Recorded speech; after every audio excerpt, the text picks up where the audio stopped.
Imagine being an angel and out of compassion, you came to Earth to help the humans.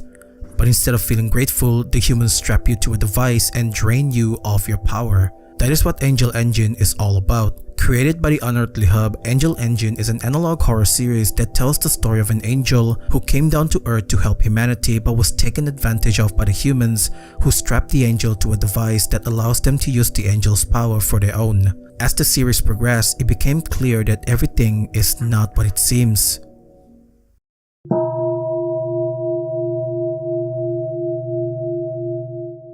Angel Engine begins with a messenger teaching the viewer how to capture an angel using the method it provides. In the first clip, it tells them to exploit the world's resource until nothing remains. Then, it instructs them to kill all the animals. The next step is to watch humanity fall into disarray. Following this step will push humanity to the brink of extinction. Left with nothing, humanity will turn to religion and pray to God for help. After completing these steps, a divine messenger will descend to Earth to save humanity. At this point, the messenger then tells the human they should exploit its kindness and capture the angel. After capturing the angel, they strap it to a device known as the Angel Engine. This device siphons the angel's power, which can be used to restore the planet to its former glory. In the second clip, another being teaches them how to find the Angel Engine. By traveling to the Holy Land, they must locate the Great Thorns, which will lead them to a burial site where they need to free the being that is currently speaking to them. In the third clip, the two beings appear again, this time warning the viewer that someone is coming and should not be trusted, as this entity is not their friend and will lead them astray. The clip ends with them urging the viewer to find both of them as they want to offer help. In the fourth clip, a scientist opens a door, revealing a captive angel. The angel speaks, asking for help, but the scientist ignores it and proceeds. The scientist, Dr. Jeff Ernstman, claimed that they have run many tests on the angel and discovered that its power is limitless and could be used as a new energy source to power the Earth for millennia. However, before he can explain further, the broadcast is cut off and replaced with a civil danger alert announcement. In the announcement, the president of the country warns the citizen that they're on the brink of war, but something is wrong. During his announcement, something kept interfering. There's a voice that tells the viewers that the president is not human and that the human race will perish. The broadcast ends with a warning that their cities and skies will burn. After that ominous message, we see the messenger appear once again, warning the viewer that something is impersonating him and warns them that they are in great danger because they couldn't contain it. In this fifth clip, the messenger urged them to not let it in before the scene changed to a reporter standing outside of a building called the Second Tower of Babel, discussing whether the Angel Engine could be salvation for humanity or doom them all. The reporter also mentioned the controversy surrounding this device. People online are concerned because an actual angel was used in the test. The reporter ends his coverage with a promise of an interview with the scientist, Dr. Jeff Ernstman. In the sixth clip, we see a creature that resembles something that once looked like a human. The scene then cuts to a student worrying about not being able to enter a good college because of his bad grade. Dr. Jeff then recommends him to his college of choice. We then see the same creature again, and it was revealed that the creature is the student whom Jeff recommended the college to. It seems they experimented on him and turned him into a monster. In the seventh clip, we see the messenger teach the viewer how to survive in the Holy Land. First, they need to pack enough provision before entering. The second step is to avoid the Forgotten One and never let it see you under any circumstances. Third step is to not look at the sky, as doing so will melt your eyes. Finally, the messenger warns the viewer to not believe the deceiver and to keep running. In the eighth clip titled "The Future Is Now," we see Dr. Jeff talk about how they have run many tests and found that the angel is not only hyper-intelligent, but that any attempt to measure its intelligence is impossible, as it exceeds anything humans can use to measure it. Dr. Jeff then demonstrates the angel's miracle by using them on a corpse. The camera pans to the corpse, and seconds later, Dr. Jeff activates the machine and revives the dead person. While this is ongoing, we can hear the angel screaming in the background.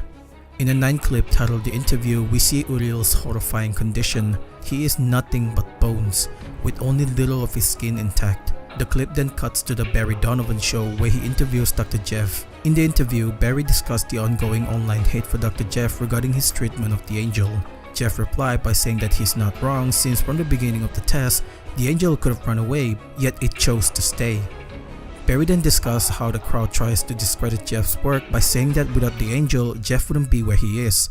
This is where Jeff makes an announcement that in a week he will unveil a new invention that will force the crowd to accept him and his work. Barry asked for more information about this new invention, but Jeff just gave him a hint that when he unveils it, he won't need the angel anymore. But this didn't go as planned, because in the 10th clip titled God is Coming, Jeff was shot and killed by someone hours before he unveiled his newest invention to the world. A spokesperson named Stephen Eichelblum held a press conference announcing the death of the scientist and delayed the unveiling of his invention. In the 11th clip titled He is Risen, Stephen claimed once again that Dr. Jeff would return for sure, and the camera panned to show the doctor's dead body. Uriel, on the other hand, kept telling Stephen that he was no longer there, implying something had happened to Dr. Jeff. But Stephen ignored him and promised the masses that Dr. Jeff would be resurrected. Sure enough, in the 12th clip titled Free Yourself from the Flesh, a week after that incident, Dr. Jeff appeared on stage, fully healed and well. This surprised many, but it seems he was resurrected using the angel's power. Dr. Jeff then proudly unveils his latest invention, an artificial angel named Barakiel. The clip then shifts to a reporter standing outside Abgel prison, informing viewers that the attacker who killed Dr. Jeff had passed away under odd circumstances just days after Dr. Jeff was resurrected. We then see Barakiel slowly appearing, asking the viewer why they are hiding before the clip ends. In the 13th clip titled How to Awaken Your Angel Engine, we see an entity teaching the viewers how to awaken their angel engine. Essentially, there are 3 steps. First, they must create their own mainframe. Next, they must prepare themselves for what's to come. And finally, they must bleed. And only then, their angel engine is complete. After that, we switch to Dr. Jeff doing an interview with Barry Donovan, but something was wrong. For some reason, Dr. Jeff suddenly became emotional. He began lashing out at Barry and told him to stop filming. When Barry refused since it was a live show, Dr. Jeff told Barakiel to destroy the recording equipment. In the 14th clip titled Babylon Has Fallen, we see a strange figure asking Dr. Ernstman to join him in paradise, but then the figure split open and we see Barakiel inside the person.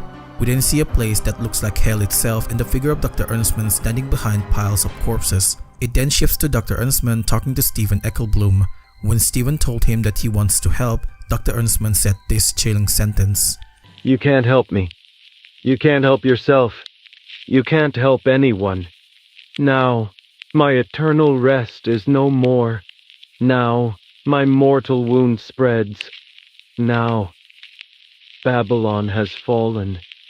We then see the angel quoting a passage from Jeremiah 31 verse 15 that goes, A voice was heard in Ramah, lamentation and bitter weeping, Rachel weeping for her children, because they were no more. The video ends by showing us the glowing blue eyes entity from part 13, suggesting that this entity is most likely Dr. Ernstman himself.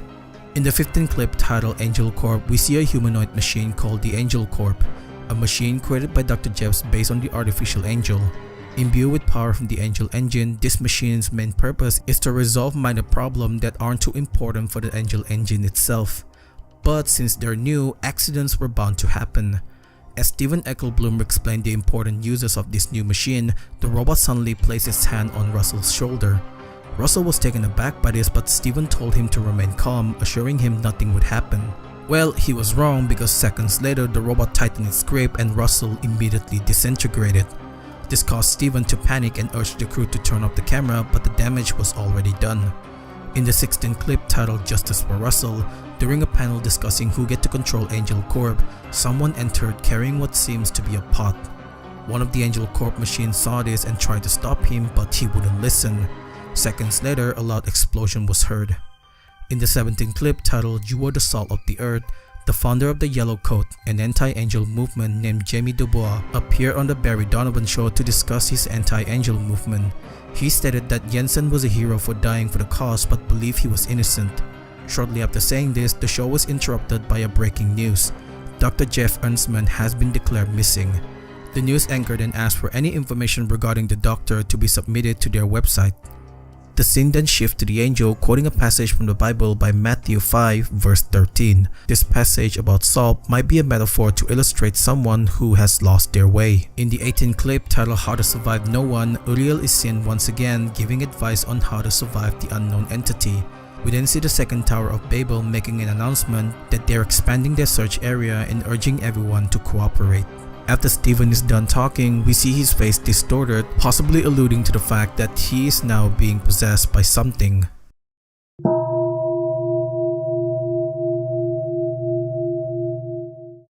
So, there's a lot to unpack here. Essentially, what happened in Angel Engine is that humankind destroyed their planet and left with nothing, they turned to religion. They kept praying until Uriel came down and decided to help humanity. But instead of being grateful, humanity captures the angel and experimented on him. The man who conducted this experiment was none other than Dr. Jeff Ernstman. Now here's where it gets interesting. The first and the second clip shows the messenger teaching the viewer how to destroy their planet. But that doesn't make sense, right? Why would the messenger of God let humans to do bad things? Well, in clip number 3, we were warned that something would come and deceive everyone. Clip number 5 confirms that something would take the form of the messenger and lead the human astray. This deceiver is the Antichrist, and clip number 14 confirms that the Antichrist is coming. In that clip, Dr. Ernstman said Babylon has fallen.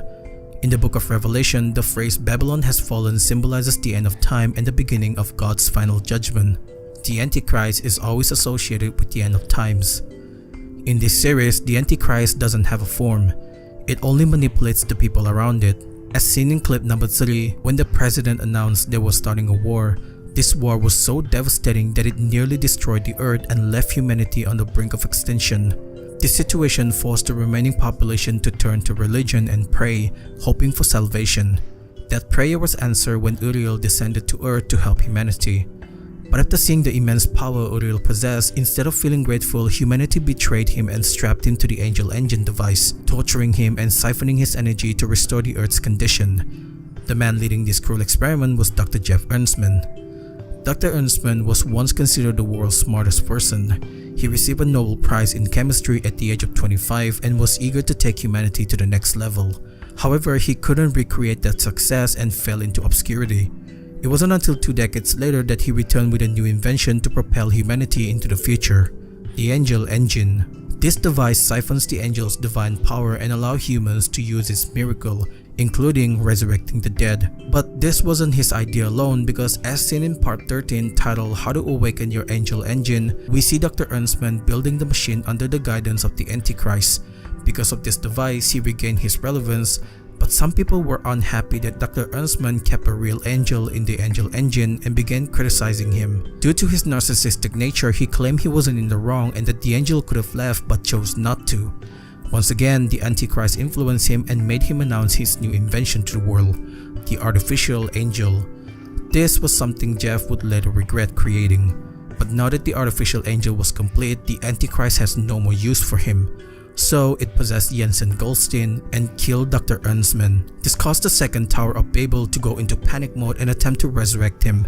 But unknown to them, the doctor's soul was already gone, so Uriel couldn't resurrect him. This gave the Antichrist the opportunity to possess his body and use it to appear on stage to announce the artificial angel, Barakiel. The Antichrist then possessed Barakiel, as it was created for the purpose of being the vessel for the Antichrist. As for Dr. Ernstman, his soul was never accepted into paradise and was forever cursed with eternal damnation for what he did to God's messenger. In part 14, we see Dr. Ernstman's soul standing on a pile of dead bodies, a clear representation of his sin. We also see the Antichrist with him when he was talking to Stephen. After he stated that his soul is forever damned, Dr. Ernstman disappeared and the Antichrist possessed Stephen Eckelblum, and we can see him appear again at the end of part 18 when he announced his participation in locating Dr. Ernstman. Sometimes after that, the second Tower of Babel created Angel Corp using what was left of Uriel's power, but they were highly unstable. This was shown when one of them accidentally killed Russle. Though their machines through and through, it seems like Uriel's consciousness still resides, as the machine showed compassion when it tried to stop rioters from killing each other. Thank you guys so much for watching. This is my first time doing an analog horror breakdown video, and to be honest, I'm scared. I'm scared of how this video will turn out, but at the same time I'm excited as well because this is the first time I'm doing this. So if you got more analog horror that you want me to talk about, feel free to tell me that in the comment section below. Again, thank you so much for watching, and if you enjoyed my video, don't forget to subscribe so you get to see more content like this. Like the video so I know that you enjoy this stuff. Check out my previous video if you haven't yet, and become a member to support the channel and get more interesting stuff on this channel in the future. That's all for me. See you next time.